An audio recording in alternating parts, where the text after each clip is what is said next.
2 விஷயம் தான். முதல் விஷயம் வந்து இந்த ப்ரெஷ் ஷோ விருப்பப்பட்டதுக்கான காரணம் வந்து உங்களை எல்லாரையும் சந்திக்கணுன்றது தான். 2வது எங்களுடைய டீமை இன்ட்ரடியூஸ் பண்ணோம். ஸோ இவர் ஆலன் ஷோஜி, அவர் தான் மியூசிக் டைரக்டர். அவர் கேரளாலேருந்து வந்திருக்காரு. ஸோ ஆக்டர்ஸ் பார்த்தீங்கன்னா நிக்கிலா சங்கர், அவங்க லவ்வர் குட் நைட் அந்த படங்கள்லாம் பார்த்துருப்பீங்க. அடுத்து வந்து விஜய், அவர் வந்து இப்போ கனா காணும் காலங்கள் விஜய் டிவியில் இருக்கார். ஷாலினி ஸ்டோர்ஸ்ன்ற ஒரு வெப் சீரிஸ் பண்ணிகிட்ருக்காரு யூடியூப்பில். அப்புறம் விபிதா, அவங்க விஜய் அண்ட் விபிதா தான் ஃபன்னி ஃபேக்ட்ரியில் நிறையா இன்ஃப்ளூயன்சஸாக நிறையா வீடியோஸ் பண்ணியிருக்காங்க. சாம்சன் இந்த டிடிகேவாக நடிச்சிருப்பார், அவர் ஒரு மைம் ஆர்டிஸ்ட். அப்புறம் டெக்னிக்கல் டீம் ஸ்ரீகாந்த் கலரிஸ்ட், இவர் சக்தி அந்த சின்ன பையன். ஸோ இவர் வெற்றி எங்களுக்கு விஎஃப்எக்ஸ் பண்ணார். நவீன் எங்கள் டிரெக்ஷன் டீம். அப்புறம் ஸ்ரீ ராகவ், ஸோ அவரும் நிறைய படங்கள் பண்ணிகிட்ருக்காரு இப்போ. ஸோ சத்யா, அவங்கள வந்து நீங்கள் குற்றம் கடிதல் படத்தில் பார்த்துருப்பீங்க, அம்மாவை வந்து நடிச்சிருப்பாங்க அந்த குழந்தைக்கு. எல்லாருக்கும் வணக்கம். ஃபர்ஸ்ட் ஆஃப் ஆல் வந்ததுக்கு ரொம்ப ரொம்ப தேங்க்யூ. எல்லாரையுமே நேரில் மீட் பண்ணி பேசுகிறதுக்கான ஒரு ஆப்பர்ச்சுனிட்டி கொடுத்ததுக்கும் ரொம்ப தேங்க்ஸ். ஏன்னா நான் ப்ரெஷ் ஷோன்னு மட்டும்தான் நினச்சேன், இப்போ தான் ப்ரெஸ் மீட்டுன்றது எனக்கும் தெரியும். ஸோ ரொம்ப சந்தோஷம். ஆரம்ப ஸ்டேஜ்லேருந்தே யூடியூப்பில் பண்ணிகிட்ருக்கும் போதும் சரி, இப்போவும் பண்ணிகிட்ருக்கேன், படங்கள் பண்ணிகிட்ருக்கும் போதும் சரி, எனக்கு நீங்கள் கொடுத்த சப்போர்ட்னால தான் நான் இவ்வளோ தூரம் வந்திருக்கேன். இந்த படத்தில் ஈவன் மோர் எனக்கு ஒரு ப்ராமினன்ட் ரோல் கொடுத்ததுக்கு தீரவுக்கு ரொம்ப தேங்க்ஸ். இன்னொன்று கோ ஆக்டர்ஸ் எல்லாருமேவும் பயங்கர ஃப்ரெண்ட்லியாக செட்லேயும் ரொம்ப ஜாலியாக ஒர்க் பண்ணோம். மோரோவர் இது ஒரு த்ரில்லர் ஜானருன்றதுனால எல்லாருமே விருப்பப்பட்டு பார்ப்பாங்கன்னு நாங்கள் நம்புகிறோம். உங்களுக்கும் படம் பிடிச்சிருக்குன்றது நான் நம்புகிறேன். நீங்கள் தான் இதுக்கு மேலே சொல்லணும். Thank you so much once again. Thank you. எல்லாருக்கும் வணக்கம். First of all thank you. And இந்த படத்தில் வந்து பார்த்திங்கன்னா டிடிகேன்ற ரோல் நான் பண்ணியிருக்கேன். ஸோ முதல்ல வந்து என்னுடைய டைரக்டருக்கு நான் நன்றி சொல்லணும். ஸோ ஒரு மைம் ஆர்டிஸ்ட்டாக நான் வந்து நிறையா ஷோஸ் அந்த மாதிரிலாம் பண்ணிட்டு இருந்தேன். ஸோ எனக்கு ஒரு நல்ல ஆப்பர்ச்சுனிட்டி கொடுத்தாரு இந்த மூவியில் ஆக்ட் பண்ண. So thank you. எல்லாருக்கும் வணக்கம். என் பேர் வந்து சத்யா. குற்றம் கடிதலில் வந்து நீங்கள் என்ன பார்த்துக்கலாம். அதில் வந்து ஒரு மாதிரி சட்டிலான ஒரு கேரக்டரு, அதை உடைச்சி வேறு மாதிரி ஏதாவது பண்ணலாம் அப்படின்னா அதே மாதிரி ரோல்ஸ் தான். மற்றபடி நான் குட்டி குட்டியாக சின்ன சின்ன நிறைய படங்கள் பண்ணியிருக்கேன். அதுக்கப்புறம் குற்றம் கடிதலுக்கு அப்புறம் ஒரு ஸ்ட்ராங்கான ரோல், நிறைய பேசுகிற மாதிரி வந்து எனக்கு திரவ் வந்து கொடுத்துருக்காரு. நான் அவருக்கு வந்து ரொம்ப தேங்க்ஸ் சொல்லியிருக்கேன். அப்புறம் இது ஒரு சோஷியல் மெசேஜ் இருக்க ஒரு மூவி, த்ரில்லர் மூவி. ஸோ நீங்களும் இதுக்கு சப்போர்ட் பண்ணி என்கரேஜ் பண்ணுங்கள். தேங்க்யூ. எல்லாருக்கும் வணக்கம். நான் வந்துட்டு விஜய் டியூக். ஸோ இந்த படத்தில் வந்துட்டு நான் மகேஷ் அப்படின்ற கேரக்டர் பண்ணியிருக்கேன். ஸோ ஃபர்ஸ்ட் ஆஃப் ஆல் இந்த கேரக்டர் எனக்கு கொடுத்ததுக்கு வந்துட்டு ஜெரீனாவுக்கு நான் ரொம்ப தேங்க்ஸ் சொல்கிறேன். அண்ட் இன்னொரு விஷயம் என்னென்னா, நாங்களாம் வந்துட்டு இப்போது யூடியூப்பில் பண்ணிகிட்ருக்க ஆர்டிஸ்ட். ஸோ எங்களுக்கு வந்துட்டு ஒரு லீட் ரோல் கொடுத்து நடிக்க வச்சதுக்கு ரொம்ப நன்றினேன். ஸோ நிறைய பேர் இதை பண்ணுறதில்ல. வந்தால் சும்மா ஒரு நீங்கள் பெரிய பெரிய படத்தெல்லாம் பார்த்துருப்பீங்க, இந்த மாதிரி இன்ஃப்ளூயன்சர்ஸ் இல்லை யூடியூபர்ஸ் எல்லாமே வந்தாங்கன்னா ஒரு ஒரு கேமியோ மாதிரி சின்னதாக ஒரு ரோல் மட்டும் கொடுத்துட்டு வந்துட்டு போயிடுவாங்க. ஸோ த்ரூ அவுட்டாக ஒரு ரோல் கொடுத்து எங்களோட டேலண்ட்டை வந்துட்டு வெளிக்கொண்டு வரணும்னு நினச்சதுக்கு ரொம்ப ரொம்ப நன்றினேன். ஸோ ஃப்யூச்சரில் இன்னும் நாங்கள் நிறையா படம் உங்க கூட பண்ணணும்னு நான் ஆசைப்பட்றேன்.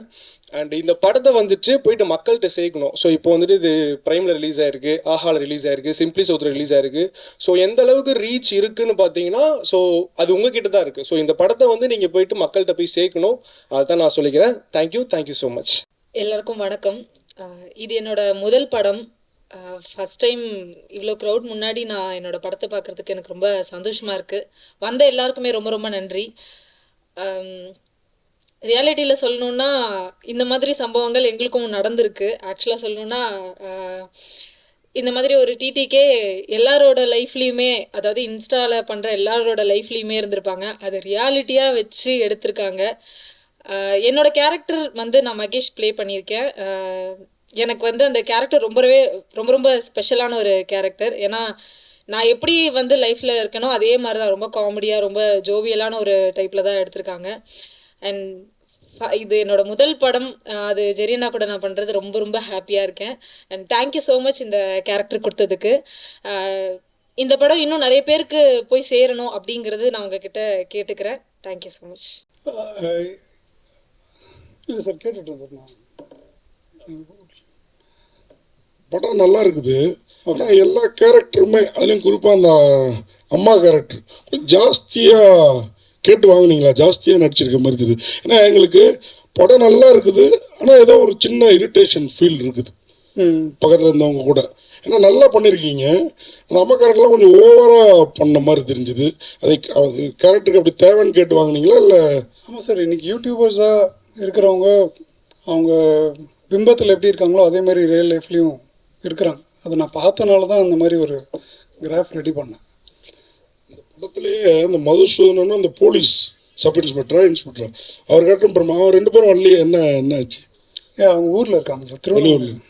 ரொம்ப நல்லா பண்ணியிருந்தாங்க 2 பேருமே. இவங்க இந்த லேடியும் அந்த அம்மாவும் கூட நல்லா தான் பண்ணியிருக்காங்க, கொஞ்சம் ஜாஸ்தி. சாரி நீங்கள் தான் மதுசூதனன் இல்லை அது கேரக்டர் உள்ளார போயிட்டேன், அந்த தாடி அந்த கெட்டப்பில். ஓகேவா, அது ஓகே. ஆனால் நீங்கள் அந்த பாத்ரூம்குள்ளே எனக்கு அதுதான் நேரடியாக கேட்கும்போது அடுத்தது வராது. இந்த பாத்ரூம்குள்ளார பபர மிட்டாய் சாப்பிட்டு இருக்கீங்களே, அது ஏன் அவர் அந்த மது சூது இதனால் மனம் கொஞ்சம் தடுமாறினால அப்படி? ஆமாம் சார், அவர் அடிக்ஷனோட எக்ஸ்ட்ரீம் ஸ்டேஜுக்கு போயிட்டார் சார். அவரால் அதுலேருந்து வெளியில் வர முடியல. ஸோ அவருடைய ரியாலிட்டியை தாண்டி அவர் ஃபேண்டசிலேயே இருக்கார். ஸோ ரியாலிட்டியில் ஒய்ஃப் சில்ட்ரன் அப்படி இதை நம்ம பார்த்த மனிதர்கள் தான். ரொம்ப ஈஸியாக போய் சொல்லுவாங்க காசு கேட்குறதுக்கு. அது உண்மை என்னன்னு எங்களுக்கு தெரியும், ஆனால் அவங்க தெரிஞ்சவங்ககிட்டையும் நம்ப வைப்பாங்க அது உண்மை மாதிரி. ஸோ அப்படி ஒரு ஃபேண்டசி வேர்ல்டில் இருக்கிற மனுஷன் வந்து அவருக்குன்னே ஒரு கிராஃப் கொடுத்துக்கிறாரு அவரை பற்றி. இல்லை, நானும் கொஞ்ச நாள் சூது அதெல்லாம் இருந்திருக்கேன். நீங்கள் அந்த கேரக்டர் ரொம்ப பாதிச்சுது, கரெக்டாக பண்ணியிருக்கீங்க. தேங்க்யூ. நல்லா இருக்கு. ஏ சார், இல்லை சார், அதான் இப்போ இந்த படம்க்கான காரணம் என்னென்னா சார், வெப்பம் குளிர் மழை ஒரு படம் பண்ணியிருந்தா இல்லையா, அதுக்கு முன்னாடி கிஷோர் சார் வச்சு ஒரு படம் பண்ணியிருந்தேன். அது கோவிட்னால நிறையா டிலேஸ் ஆகி அதுக்கப்புறம் தேட்டர் இல்லாமல் இருந்துச்சு. அப்புறமா வெப்பம் குளிர் மழை பண்ணேன். என்னென்னா ஒரு ரொம்ப வருஷமாக வந்து ஒரு கிரியேட்டராக ஆடியன்ஸை சந்திக்கவே முடியாத ஒரு சூழல் இருந்துச்சு சார். ஸோ அப்போ வந்து ஒரு கம்மி பட்ஜெட்டில் ஒரு படம் பண்ணணும், ஆடியன்ஸையும் கொஞ்சம் என்கேஜ் ஆகிற மாதிரி பண்ணணும், அது எப்படி தேட்டர் வரலனாலும் பரவாயில்ல அப்படின்ற ஒரு டெசிஷனில் எடுத்த படம் தான் இது. ஸோ தேட்டர் கிடச்சிதுன்னா ஓகே, இல்லைன்னா பரவாயில்ல அப்படின்னு. ஏன்னா அது ஒரு கிரியேட்டராக எனக்குள்ளே ஒரு வழி இருந்துச்சு சார். என்னென்னா நிறைய பண்ணிட்டேன், ஆனால் ஆடியன்ஸை சந்திக்கவே முடியல என்னால் அப்படின்ட்டு இது ஒரு அந்த ஒரு மனநிலையில் எடுத்த ஒரு படம் தான். அப்படி எது எடுக்கலான்னும் போது நான் சத்தியமாக உண்மையாக சொல்கிறேன், அடல்ட் காமெடி எடுக்கலான்னு தான் நான் ஆசைப்பட்டேன். ஏன்னா எதையோ ஒன்று வித்தாகணுன்றது எனக்கு தெரிஞ்சு போச்சுங்க. மெசேஜ் எல்லாம் பேசிக்கிட்டு அப்படி இல்லாமல் எதையோ ஒன்று விற்கணும் ஆடியன்ஸ்ன்றது தெரிஞ்சு போச்சு. சரி, அடல்ட் காமெடி ஒன்று பண்ணிடலாம், டக்குன்னு ரீச் ஆயிரும் அப்படின்ற மாதிரியான ஒரு மனநிலைக்கு போயிட்டேன் நான். ஆனால் ஏதோ ஒன்று உள்ளே ஒத்துக்கல.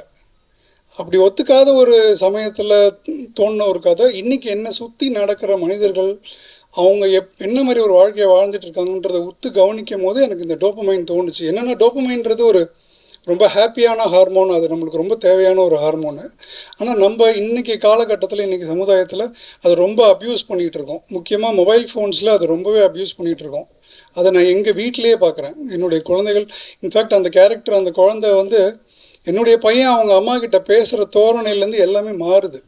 அந்த ஃபோனை நீங்கள் ஒன்றும் இல்லை, குழந்தைகிட்ட வந்து ஃபோனை ஒரு 2 hours பிடிங்கி வச்சுக்கிட்டிங்கன்னா அவங்களோட குணாதிசயம், அவங்களுடைய மனநிலை எல்லாமே மாறி இருக்கு. அவங்க ரொம்ப ஒரு மாதிரி வெறித்தனமாக ஆரம்பிச்சிட்டாங்க. இன்னொன்று, ஒரு கிரேட் ரிசர்ச்சர் ஒருத்தர் அவருடைய இன்டர்வியூ பார்த்தேன். அவர் வந்து 19 வயசு 18-19 வயசு வரைக்கும் மொபைல் ஃபோன் ஆக்சஸே கொடுக்காதீங்க அப்படின்றாரு. ஏன்னா மொபைல் ஃபோனுன்றது it's just not a phone, அது ஒரு கதவு. இந்த உலகத்துக்கு நீங்கள் உங்கள் குழந்தைங்களை திறந்து விட்றீங்க. அது எப்படிப்பட்ட உலகம்னு உங்களுக்கும் தெரியும், எனக்கும் தெரியும். தெரிஞ்சே நீங்கள் உங்கள் குழந்தைங்கள அந்த உலகத்துக்குள்ளே அலோவ் பண்ணுறீங்க, அது உங்களுடைய தவறு தான் அப்படின்ற மாதிரி சொல்கிறார். ஸோ இதில் நான் போனோகிராஃபியும் காட்டியிருந்தேன். போனோகிராஃபி அடல்ட்டாக இருக்கும் போது அது வேறையாக இருக்குது சார். இன்றைக்கி ஸ்கூல் பசங்க அது பார்க்கும்போது அது மிக பிரச்சனையாக இருக்குது. ஏன் அப்படின்னா அந்த போனோகிராஃபிலே வந்து அம்மாவோட, அக்காவோட, தங்கச்சியோடன்ற டைட்டிலோடய தான் வருது. அப்படின்றப்ப அதை பார்க்குற ஒரு 5th standard பையனோ 6th standard பையனோ ரொம்ப ஈஸியாக பாதிக்கப்பட்டுறான். அதனால் அவனுக்கு அதில் இருக்கிற அந்த அவனுடைய உளவியல் ரீதியாக அவனுடைய உடல் கூறுகள் மட்டும்தான் தெரியுதே தவிர அவனுக்கு அதை தாண்டியான சொந்த பந்தங்கள் இதெல்லாம் அவன் மறந்துடுறான். ஸோ இது வந்து மிகப்பெரிய ஒரு சொசைட்டிக்கு ஒரு த்ரெட்டாக இருக்குது. இந்த த்ரெட்டு வந்து ரொம்ப மைன்யூட் லைனில் இருக்குது சார். பின்னாடி ரொம்ப மெல்லிசான ஒரு கோட்டில் இருக்கிறதுனால இதை கண்டே பிடிக்க முடியாது. இப்போ நீங்கள் ஒரு சரக்கு அடிக்கிறான் ஒருத்தன், அதுவுமே ஒரு அடிக்ஷன் தான். ஸோ டோபமைன்றது ஹாப்பியாக இருக்கும் போது நம்ம அதை ஃபீல் பண்ணுறோம், அதை திருப்பி திருப்பி பண்ணணும். சரக்கு அடிக்கிறான், தம் அடிக்கிறான், இதெல்லாம் தனிப்பட்ட மனிதர்களுடைய இடத்துக்கு போயிடுது. ஆனால் இன்றைக்கி மொபைல் ஃபோனுன்றது ஒரு சமுதாயத்தையே ஒரு சிக்கலுக்குள்ளே உண்டாக்குது. நான் ரொம்ப வருத்தப்பட்டது என்னென்னா சார், நான் எப்பயுமே ஆக்சிடென்ட் யாருக்காவது ஆயிடுச்சு அப்படின்னா முதல்ல போய் தூக்கிட்டு ஆம்புலன்ஸுக்கு ஃபோன் பண்ணி கடைசி வரைக்கும் நிற்பேன். அவங்க ஃபேமிலியிலேருந்து யாராவது வர வரைக்கும் நிற்பேன். அதுக்கு பல எக்ஸாம்பிள் என் லைஃப்பில் இருக்குது. ஈசிஆர் போகிறப்ப ஒரு தடவை ஒரு பையன் வந்து ஸ்பைன் உடஞ்சி பெண்டாகி படுத்திருந்தான். ஸோ கூட்டிகிட்டு போய் பாண்டிச்சேரியிலேருந்து அவங்க வீட்டில் வந்து ஆம்புலன்ஸில் ஏற்றி அது வரைக்கும் வெயிட் பண்ணோம். பெரம்பூர் கிட்ட ஒரு பையன் வந்து ட்ரெயினில் அடிப்பட்டு கை போயிடுச்சு. ஸோ இப்படிப்பட்ட ஆள் நான். எனக்கு இன்றைக்கி ஆக்சிடென்ட் ஆனாலே ஃபஸ்ட்டு ஃபோனை தான் சார் எடுக்கிறாங்க. அதுலேருந்து என்ன அவங்களுக்கு அவங்க இன்ஸ்டாகிராம்லேயோ அதுலேயோ ஒன்று போட்டுட்டு அது மூலிமா அவங்க பேஜுக்கு ஒரு ஹிட்ஸ் வரணும்னு ஆசைப்படுறாங்களே தவிர மனிதம் செத்து போச்சு சார். அது எனக்கு ஒரு மிகப்பெரிய வருத்தமாக இருந்துச்சு. ஸோ இந்த கதையை நான் எவ்வளோ சுவாரஸ்யமாக சொல்கிறேன், இதை வந்து வணிக ரீதியாக வெற்றி பண்ணுறன்றதெல்லாம் தாண்டி ஆடியன்ஸ் எங்கேயோ போய் நான் டச் பண்ணணும். அது இந்த ஒரு தருணமாக இருக்கணும். இது ஒரு அவேர்னஸ்ன்னு கூட வச்சுக்கோங்களேன். இன்றைக்கி இதை வந்து மக்கள்கிட்ட பேசியே ஆகணுன்ற ஒரு முடிவெடுத்து பண்ண படம் தான் டோபமைன். ஸோ இதில் எனக்கு சேலஞ்சஸ்ன்னு பார்த்தீங்கன்னா ஃபினான்ஷியலாக பட்ஜெட் என்கிட்ட இல்லை. ஸோ இருந்ததை வச்சு நான் எவ்வளோ மேக்ஸிமம் பண்ண முடியுமோ அதை நான் பண்ணியிருக்கேன். அந்த ப்ரொடக்ஷன் வேல்யூ அது கம்மியாக இருக்குன்றதுனால தேட்டருக்கான பாசிபிலிட்டிஸும் இல்லைன்னு எனக்கு முடிச்சவனே தெரிஞ்சு போச்சு. ஏன்னா இன்றைக்கி நல்ல ப்ரொடக்ஷன் வேல்யூ இருக்கிற படங்களே ரொம்ப தடுமாறிட்டு இருக்காங்க. இன்ஃபேக்ட் நேற்று வந்து நந்தன் படத்தில் சசிகுமார் சார் வந்து இறங்கி எல்லார்ட்டையும் வந்து போய் படம் பார்க்குறீங்களான்னும் போதே அவர் வந்து சுப்பிரமணியபுரத்துலேருந்து லான்ச் ஆகி அவ்வளோ பெரிய ஆர்டிஸ்ட்டு இன்றைக்கி வந்து படம் பாருங்கள் அப்படின்ற ஒரு கேட்குற இடத்துல இருக்கார். அப்படின்றப்ப ஏதோ ஒரு ஒரு ஒரு சமுதாய மாற்றம் இருக்குது சார். சினிமாவிலேருந்து அடுத்த கட்டத்துக்கு ஏதோ ஒரு நகர்தல் இருந்துக்கிட்டே இருக்குது. அதை புரிஞ்சுக்கணும் நம்ம. ஆனால் அதை எப்படி புரிஞ்சுக்கிறதுன்ற ஒரு கன்ஃபியூஷனில் இருக்கிற ஜென்ரேஷனாக இப்போ இருக்கிற ஃபில்ம் மேக்கர்ஸ் எல்லாருமே இருக்கிறாங்க. இப்போ யாருக்கு படம் பண்ணணும், எங்கே படம் பண்ணணுன்றதுல ஒரு மிகப்பெரிய குழப்பம் இருக்குது. அதை நோக்கி போயிட்டுருக்கோம் சார். அதை நோக்கி நகர்ந்துட்டுருக்கோம். ஸோ அப்போ ஓடிடியில் எனக்கு ஒரு ஆப்ஷன் வந்தோடனே நான் சரி ஓகேன்ற மாதிரி தான் இருந்தேனே தவிர அதை தாண்டி அது ஒன்றுமே இல்லை சார். ஏன்னா இப்போ நான் தேட்டருக்குன்னு போனோன்னா அதுக்கு ஒரு செலவு இருக்குது. அது கண்டிப்பாக என்னால் ரெக்கவரே பண்ண முடியாது, ஒன்றுமே வராது எனக்கு. ஸோ அது பிரோஜனமே இருக்காது சார். மிஞ்சி போனால் எனக்கு 35 தேட்டர் கொடுப்பாங்க, 40 தேட்டர் கொடுப்பாங்க. அதுவுமே ஷோஸ் நான் கெஞ்சணும் ஒரு ஷோ எக்ஸ்ட்ரா வைங்கன்ட்டு. அந்த ப்ராசஸே வேஸ்ட்டாக நான் பார்க்குறேன். ஒருவேளை அப்படி ஒரு படம் தேட்டருக்கான ஒரு படமாக பண்ணிட்ட பிறகு நான் தேட்டர் கண்டிப்பாக போவேன் சார். சார் அப்புறம் இதில் செல்ஃபோன் அந்த ஹார்மோன் டோபமைன் பேர் தலைப்பு இல்லை சார். நம்ம தமிழ் மக்கள் எப்பயுமே ஆங்கில வார்த்தைகளை ரொம்ப சுலபமாக புரிஞ்சுப்பாங்க சார். நீங்கள் பார்த்தீங்கன்னாலே அந்த காலத்துலேருந்து இன்ஃபேக்ட் வட சென்னையில் பேசுகிற பல வார்த்தைகளில் ஆங்கிலம் கலந்து தான் இருக்கும். இல்லை சார், எனக்கு அது அந்த ஹார்மோன் அதுவாக இருக்குன்றப்ப அதை தாண்டி நான் வெளியில் போக விருப்பப்படலை. ஏன்னா அது ஒரு டாக்காக இருக்கணும். அது டோபமைன் பேசி அது ஒரு இன்ஸ்டா மெட்டீரியல் ஆகும், அதை பற்றி ஷேர் பண்ணுவாங்க அப்படின்றப்ப சரி அதை ஒரு அட்வான்டேஜாக வச்சுக்கிட்டேன். ஆனால் தமிழ் டைட்டில் தான் நானுமே விருப்பப்படுவேன். ஸோ அதனால தான் முந்தைய படத்தில் வெப்பம் குளிர் மழை, அடுத்த படத்தில் மெல்லிசை. இது வந்து எனக்கு இதை மாற்ற தோணலை. ஏன்னா அந்த டைட்டில் அது ரொம்ப ஆப்டாக இருந்துச்சு அந்த படத்துக்கு. ஸோ முக்கியமாக சார் ஒரு கேள்வி கூட அமேசான் பிரைம் சொல்லுங்கள் சார். சார் அந்த படத்தில் செல்ஃபோன் ஒழுக்கணும், செல்ஃபோனை முக்கியமாக ஒழுக்கணுன்ற மாதிரி எங்களில் தான் அதை பேசுகிறீங்க இல்லையா சார்? செல்ஃபோன் அதனால தான் இவ்வளோ பிரச்சனைகள் வருது அப்படின்னு சொல்கிறீங்க. அதில் என்ன நீங்கள் கான்செப்ட் செல்ஃபோனே முழுசாக ஒழிச்சிடலாமா, இல்லை யூடியூப் ஒழிக்கணுமா, என்ன சொல்ல வரீங்க அதில் நீங்கள்? அது தவிர இந்த படத்தை வந்து அமேசான் பிரைமில் சொல்லியிருந்தீங்க. அவர் சொல்லும்போது ஆஹாலோடு சேர்த்து சொல்லியிருந்தாரு. அப்போ எத்தனை இதில் ஓடிட்டு ரிலீஸ் ஆகுதுதான் சொல்லுங்கள். சார் உங்கள் முதல் கேள்விக்கு சார், ஒழிக்கணும்னு சொல்லலை சார். இங்கே எதுவுமே ஒழிக்க முடியாது சார். ஆனால் கட்டுப்பாடு கண்டிப்பாக வேணும் சார். இன்றைக்கி மொபைல் ஃபோனுக்கு அதில் வர கண்டென்ட்டுக்கு கண்டிப்பாக ஒரு கட்டுப்பாடு வேணும் சார். நான் ரொம்ப சிம்பிளாக கேட்குறேன் சார். இதில் வந்து எனக்கு சென்சார் சர்டிஃபிகேட்டுக்காக பல வார்த்தைகள் வந்து மியூட் செய்யப்பட்டது சார். பல வார்த்தைகள், பல சீன்ஸ் வந்து எடுக்கப்பட்டுச்சு. இதெல்லாமே இருந்துச்சு. என்ன அப்படின்னா இது பொது ஜனத்துக்கு போய் இது அப்படியே சேரக்கூடாது, குழந்தைங்க பார்ப்பாங்க. அப்படியே நீங்கள் வந்து ரொம்ப எக்ஸ்ட்ரீமாக இருந்துச்சுன்னா அடல்ட் போட்டு பார்க்கணும் அப்படின்ற அந்த ஒரு விதி இருக்கிற இடத்துல நீங்கள் ஃபோனில் எல்லாமே பார்த்துடலான்றதுல என்ன முரண் சார்? எனக்கு புரியவே இல்லை. நீங்கள் உங்களுக்கு தேட்டரில் போய் குழந்தைங்களோட ஃபேமிலியோட இதுதான் பார்க்கணும், இதுதான் பார்க்கக்கூடாதுன்றதுக்கு ஒரு சென்சார் போர்டு இருக்குது, யூ இருக்குது, U/A இருக்குது, வெறும் அடல்ட் கண்டென்ட் இருக்குது. இப்படின்ற ஒரு பாகுபாடு இருக்கும்போது இது எல்லாம் தாண்டி நீங்கள் நிர்வாணமாகவே ஒருத்தவங்களை ஃபோனில் பார்க்கலான்றதுக்கு கட்டுப்பாடே இல்லைன்றதுல இது என்ன முரண் சார்? எனக்கு புரியவே இல்லை. ஸோ இந்த முரண் தான் மாறணுன்ற நான் இதுக்கு கண்டிப்பாக ஒரு கட்டுப்பாடு தேவை சார். யார் யார் கையில் என்னென்ன செகண்ட் ஸ்டாண்டர்ட் பையன் கையில் ஃபோன் ஸ்வைப் பண்ணிகிட்டு இருக்கும்போது அடல்ட் கண்டென்ட் வருது சார். இதுக்கு என்ன கட்டுப்பாடு சார்? இது கட்டுப்பாடே இல்லையே. அவனுக்கு அவனுடைய புரிதல் என்ன, அவன் பார்க்குற விதங்கள். இன்றைக்கி நம்ம வந்து ரேப்பு பற்றி நிறையா பேசுகிறோம். இன்றைக்கி வந்து சமுதாயத்தில் ஒரு ரேப் நடக்குதுன்னா அது ரொம்ப கொடூரமான விதமாக நடக்குது அப்படின்னா அவன் யாருன்றதே அவன் மறக்கிறதுனால தான் அது அப்படி நடக்குது. எதிரில் இருக்கிறவங்க ரத்தமும் தசையுமான ஒரு மனிதர்ன்றதையே மறந்து அவனுடைய ஃபேண்டசி வேர்ல்டில் என்னென்ன தோணுதோ அதெல்லாம் செய்யணும்னு நினைக்கிற அந்த ஒரு சித்தாந்தம் அவன் மண்டையில் ஏறிக்கிட்டதுனால தான் ஆழமாக அவன் அதை அவ்வளோ கொடூரமாக பண்ணுறான். இது குழந்தையிலேருந்தே அதை அவங்க பார்க்க ஆரம்பித்தாங்கன்னா அவங்க என்ன சமுதாயமாக வளருவாங்கன்றதுல எனக்கு ஒரு சிக்கல் இருந்துச்சு சார். அதோட பிரதிபலிப்பாக தான் நான் வந்து அந்த குட்டி பையன் கேரக்டரே வச்சேன். ஆனால் அந்த உண்மையிலுமே அந்த குட்டி பையன் கேரக்டர் வந்து எல்லார் வீட்லேயுமே இருக்காங்க சார். இன்றைக்கி நம்ம வீட்டில் குழந்தைங்கிட்ட இருந்து ஃபோனை வாங்கவே முடியாது. அதே மாதிரி அவங்க என்ன பார்க்குறாங்கன்னு யாருக்குமே தெரியாது சார். இப்போ நீங்கள் சொன்னீங்க இது ஃபோன் கொடுத்து எல்லாமே வந்து பேரண்ட்ஸ் மட்டும்தான் அப்படின்னு சொல்லிங்க. ஆனால் கொரோனாக்கு முன்னாடி மேக்ஸிமம் வந்து ஃபோன் குழந்தைங்களுக்கு கிடையாது, சரிங்களா? கொரோனாக்கு அப்புறம் தான் எல்லாருக்குமே வந்து ஆன்லைன் கிளாஸ்னு ஒன்று வச்சாங்க. ஸோ அப்போ தான் அவங்க கையில் வந்து நிறைய குழந்தைங்கிட்ட வந்து ஃபோன் போச்சு. ஸோ வந்து நீங்கள் வந்து ஒரு டீச்சரையோ கவர்மெண்ட்டையோ எந்த வித விஷயத்தையும் நீ சொல்லாமல் எல்லாமே வந்து நீங்கள் வந்து பேரண்ட்டை மட்டுமே வந்து குறிக்கோளாக வச்சு ஒரு விஷயம் பண்ணுற மாதிரி இருக்கு. ஏன்? ஏன்னா பேரண்ட் தான் சார் குழந்தைங்களுக்கு. இல்லை என்னன்னா அதுக்கு முன்னாடி அவங்க கிட்ட வந்து ஃபோன் கிடையாது. கேட்டாலும் இருக்கு சார், கேட்டாலும் கொடுக்க மாட்டாங்க. இல்லை சார், அது ஒரு சூழல்.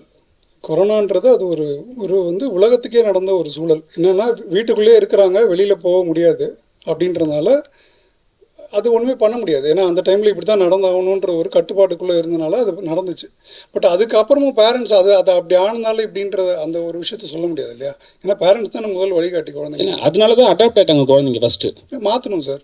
அது கண்டிப்பாக எப்படி ஏன்னா இப்போ நீங்கள் சொன்னீங்க இன்ஸ்டாவில் வர இன்ஃப்ளூயன்ஸ் கூட வந்து காட்டியிருக்கீங்க, சரிங்களா? அவங்களுக்கும் இந்த பிரச்சனை வருது, சரிங்களா? அதையும் வந்து நீங்கள் ஏன்னா வந்து இன்ஸ்டாவில் வந்து சில விஷயம் தான் போடணும், சில விஷயம் போடக்கூடாதுன்னு சொல்லியிருக்கீங்க. டேரெக்டாக அவங்களோட ஃபேன்ஸே வந்து வீட்டுக்கு வர மாதிரி காட்டியிருக்கீங்க. இதுக்கப்புறம் வந்து இன்ஸ்டாவில் வந்து அதெல்லாம் பண்ணுவாங்களா? இல்லை, கண்டிப்பாக அவங்க பண்ணலாம் சார். அவங்க பண்ணுறதுல எந்த ஒரு சிக்கலுமே இல்லை. ஆனால் அதில் எந்த அளவுக்கு அப்படின்றது நான் இது வந்து ஒன்றுமே இல்லை சார். ஒரு 8 years பேக் வந்து ஒரு 8 years பேக்கில் சார், ஒரு 20 years பேக் வந்து நைட்டி போட்டுட்டு ஃபோட்டோ எடுக்க விட மாட்டாங்க வீட்டில். ஒரு ஃபோட்டோ எடுக்கிறாங்கன்னா அதுக்குன்னு ஒரு ஒரு ஆடை இருக்குது, அதெல்லாம் இருக்குது. ஸோ அது கொஞ்சம் கொஞ்சமாக தளர்ந்து வந்துச்சு, கேஷுவலாக ஆரம்பித்தாங்க. பட் இன்றைக்கி வந்து சில பேர் அதை ரொம்ப ஓவராக அப்யூஸ் பண்ணுறாங்க சார். அவங்க பாத்ரூம் வரைக்கும் கூப்பிட்டு போகிறாங்க. ஒரு ஃபோன் எடுத்துகிட்டு போய் அவங்க பாத்ரூம் வரைக்கும் நம்மளை காட்ட வேண்டிய அவசியம் எதுவுமே கிடையாது. ஸோ இந்த இடங்கள்லாம் வந்து ஏதோ ஒரு அதான் சொல்கிறேன் சார், சென்சார் போர்டு படங்களுக்கு கட்டுப்பாடு விதிக்கிற மாதிரி எனக்கு தெரிஞ்சு மொபைல் ஃபோன்ஸில் பல கண்ட்ரீஸில் பண்ணுறாங்க சார். பல கண்ட்ரீஸில் நடைமுறையில் இருக்குது. எல்லா கண்டென்ட்டையுமே பார்த்துட முடியாது ஃபோனில். அவங்க இந்த இதுதான் ஆக்சசபிள்னு சொல்லி அவங்க அதுக்கான ரூல்ஸ் வச்சுருக்காங்க. ஸோ அந்த மாதிரி எதையுமே ஒழிக்க முடியாது சார். நான் என்ன சொல்கிறேன்னா எல்லாத்தையுமே ஒரு கட்டுப்பாடுக்குள்ளே வச்சுருந்தா அது நல்லது, சமுதாயத்துக்கு நல்லதுன்ற ஒரு அந்த இடத்துல இருந்து தான் பேசுகிறேன் தவிர நான் இங்கே எதுவுமே ஒழிக்கணுன்றதை பற்றி பேசலை. இயற்கையை விட்டு தள்ளி வந்திருக்கிறோம். ஸோ அதனால தான் அந்த கடைசி பாட்டு இயற்கை சார்ந்து வச்சேன். நம்மளுக்கு இயற்கையோடைய சுவாசமே தெரியாமல் போச்சு இன்றைக்கி.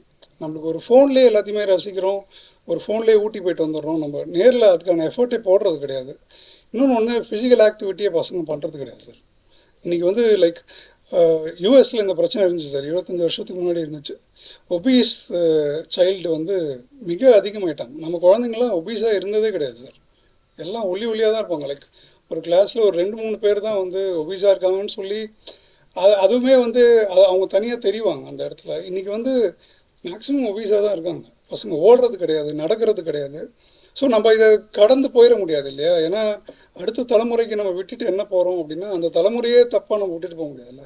அந்த கடமை இடத்துல இருந்து தான் நான் அதை பார்க்குறேன். இப்போ நீங்கள் சொன்னீங்க ஆன்லைன் ரம்மி விளையாடுறீங்களா? ஆன்லைன் ரம்மியில் விளையாடுறவங்க எல்லாருமே வந்து ஒரு மாதிரி மனநோய் எல்லாரும் இல்லை நீங்கள் விஷயம் வந்து அதுதான் கண்டென்ட், சரிங்களா? அதுலேயும் வந்து போலீஸ்காரங்க வந்து அதுலேயும் நீங்கள் டோட்டலாக வந்து போலீஸ்காரங்க தான் திருடானுங்க. ஏன்னா அவர் தான் வந்து பாக்கெட்டில் பணம் விற்பார்.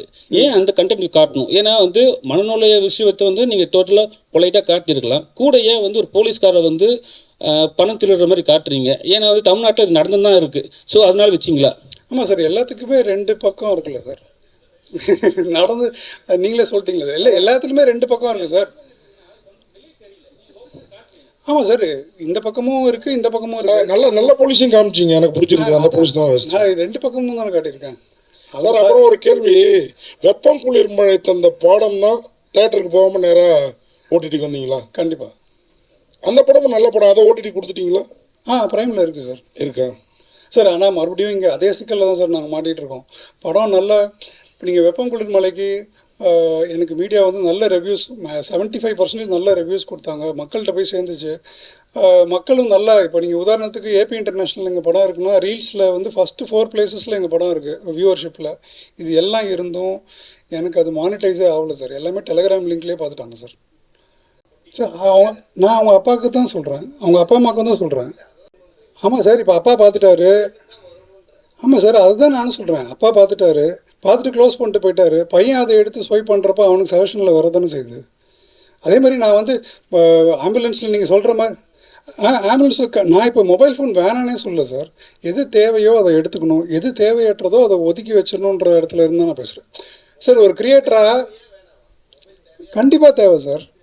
தகவல் தொடர்பு கண்டிப்பாக தேவை. இன்ஃபர்மேஷன் டெக்னாலஜி ஈராவில் நம்ம இருந்துட்டு அதை தவிர்க்க முடியாது. ஆனால் எது தேவை எது தேவையில்லையான்ற அந்த ஒரு அவேர்னஸ் நம்மளுக்கு இருக்கணுன்ற இடத்துல இருந்தால் ஒரு கிரியேட்டராக நான் வேணான்னு ஒரு விஷயத்த சொல்லவே முடியாது சார். இது தேவை இது தேவையில்லை, அது எதுன்ற இடத்துல இருந்தால் நான் சொல்ல முடியும். Okay, thank you. இல்லை, பிகாஸ் அடுத்த ஈவெண்ட் உங்களுக்கு தான் இருக்குது. You can just stand for a photograph, sir. Sure, sir. Please. Thank you, sir. Thank you so much. For a photo.